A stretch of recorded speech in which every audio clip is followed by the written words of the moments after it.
Ang importante karon, loyal ba siya sa atong nasod? Loyal ba siya sa iyahang amigo? Gikumbinsi siya nga mo dalikyat na dito sa pikas apan he stuck with his friend even until now. Gikinahanglan nato karong panahona ang mga tao nga loyal sa ato ang pinalanggang Presidente Rodrigo Duterte. Auzubillahiminasyaitanirrajim. Bismillahirrahmanirrahim. Assalamualaikum warahmatullahi wabarakatuh. Mayong hapon sa tuwang tanan. Ako si Attorney Israelito Pañares Torion. Ako ang representante ni Pastor Apollo C. Kibuloy. Diretsoon akong istorya. Kay ang akong trabaho medyo lisod. Nga naman, tungod kay una pa lang, ginatira na si Pastor Apollo C. Kibuloy. Makita ninyo sa TV, sa Facebook, ginatanggal ang iyahang mga poster, ginadautan. Ang uban gani ninyo, mutuo na nga siya rapist, nga siya dautan. Mga kaigsunan dinhi sa Zamboanga, my message to you is, ayaw in town mo padala sa mga kampanya sa mainstream media. Kay ngano, kinsa ba di ay si Pastor Apollo C. Kibuloy? Si Pastor Apollo C. Kibuloy, gikan sa kahirapan, gikan siya sa kalisod. Naninguha, nahimong scholar, nahimong leader sa iyahang organisasyon sa KOJC, tungod sa iyang pagpaninguha o sa iyang pagpaningkamot o pagtuo kang Allah subhanahu wa ta'ala. Ang KOJC karon is present in 2,000 cities and 200 countries. Kini siguro usa ka mensahe nga ato ang tan-aon nga siguro kini siya angayan dinha sa Senado tungod sa iyahang nahimo ug dili lamang kana tungod sa iyahang pagkamaayong tao, siya maoy isa sa pinaka maayo nga amigo sa atong Presidente Rodrigo Duterte. Nga naman, sa dihang wala pamidiha tanan, kaniadto pang gasugod pa lamang si Presidente Rodrigo Duterte pagka-Vice Mayor, pagka-mayor, ang iyahang amigo usab yun sa nagtabang kaniya.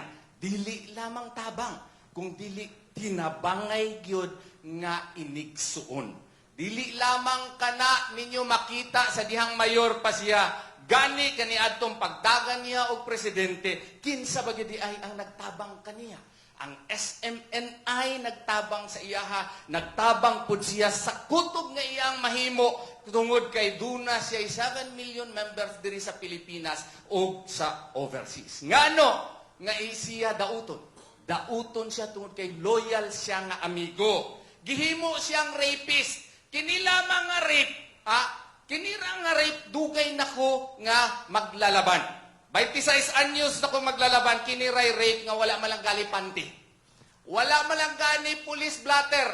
Wala lang gani medical certificate. Gifile ang kaso 5 years thereafter nga naanay warrant of arrest dito sa complainant. Ning gawas siya dito sa pagkamiyembro sa KOJC, after 3 years na siya nag-file og kaso bisag tuan na siya sa Manila. Naaba po di ay rape mga kaigsuunan. Nga ang iyahang SMNI, ang SMNI, tanang radyo, tanang TV, ipasira. Rape, ipasira ni mo SMNI. Doon na ba'y rape, mga kaigsuunan? Nga pati iyahang mga affiliated companies, ang iyahang mga bank accounts, ipang sira. Ipapriso pa siya. Naa siya in town karon, nagkasakit din na sa Pasig City Jail. Maayo gani iyahang best friend, tuwa dito sa Netherlands, aircon. Si Pastor in town, perting luuya. Gilaliman mo katong mga nagtuligsa kay Pastor. What if he is innocent? Inyuha siyang gipriso. What if he did not do it? And he is entitled to presumption of innocence, where is the foundation upon which the Bill of Rights is founded upon. Diba? So sa ato pa mga kaigsuunan, ayaw ninyo siya i-judge. Tungod lang kay ang GMA, tungod lang kay ABS-CBN, nagsulti siya, rapist siya, appointed son of God siya. Pangutan-on ta mo ako Muslim man. Kung dili po musugot nga appointed son of God, ilaha man na ami sa Surah 109, Surah Al-Kafirun, to your religion, my religion is my religion. It is up to them to explain to Allah subhanahu wa ta'ala unsa ilang tinuan. Pero ang atua is, kung dili mo musugot nga appointed son of God siya, nahala, anak po mo sa demonyo. Di ba? Kitang tanan, anak ta ni Allah subhanahu wa ta'ala. Slaves ta ni Allah subhanahu wa ta'ala. And why will we judge him based on our religion? Naa sila'y tinuhuan. Let's respect it at that. Ang importante karon, loyal ba siya sa atong nasod? Loyal ba siya sa iyahang amigo? Gikumbinsi siya nga mo, dalikyat na dito sa pikas, apan he stuck with his friend even until now. Gikinahanglan nato karong panahona ang mga tao nga loyal sa atoang pinalanggang Presidente Rodrigo Duterte. Ug sa akong tanaw, ang pinaka-loyal nga mustik gayod sa atong pinalanggang presidente, kundili si Pastor Apollo Sikibuloy ug ang iyahang mga kauban maugani nga karon nga eleksyon. Hinaut unta kitang mga Bisaya, kitang mga taga Mindanao. Misulti na sa atuang pinalanggang presidente, palihog lang. Karong eleksyon na, vote straight kita. Dili nato ni kinahanglan, dili nato ni alaw, dili nato tugutan nga mulampas ni nga eleksyon nga walay mo laban sa atong nasod, nga walay mo depensa sa atong pinalanggang Vice President Sara Duterte nga umaabot baya ang iyahang impeachment.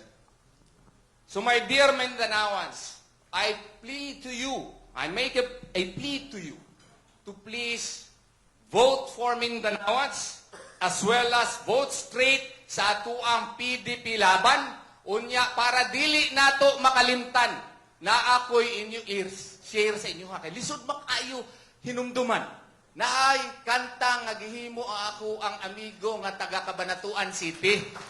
Dali kaayo ni hinumduman. Kabaluman mo leron-leron sinta no. 1 minute na lang sir ha. O, leron-leron sinta. Okay? Ani ha? Marki batbong hero sa Malabon. Marki batbong hero sa Malabon. Marki batbong hero sa Malabon. Marki batbong hero sa Malabon. Kuyog daw ta. Ha? Ako anang ikwan ha? Marcoleta. Kibuloy. Bato de la Rosa. Bongo. Tapos, hero. Hinlo. Rodriguez. Ano ba ito? Malabon. Mata. Lambino. Bundok. Sa Salvador. Di ba? Naana. So, sa ato pa, ato ang kantahon. Okay? Marki batbong kuyog mo. Kuyog mo. Sige. 1, 2, ready, go. Marki batbong hero sa Malabon. Marki batbong hero sa Malabon. Marki batbong hero sa Malabon. Marki batbong hero sa Malabon. Mayong hapon ug daghang salamat kaninyo tanan. 53 Pastor Apollo Sikibuloy.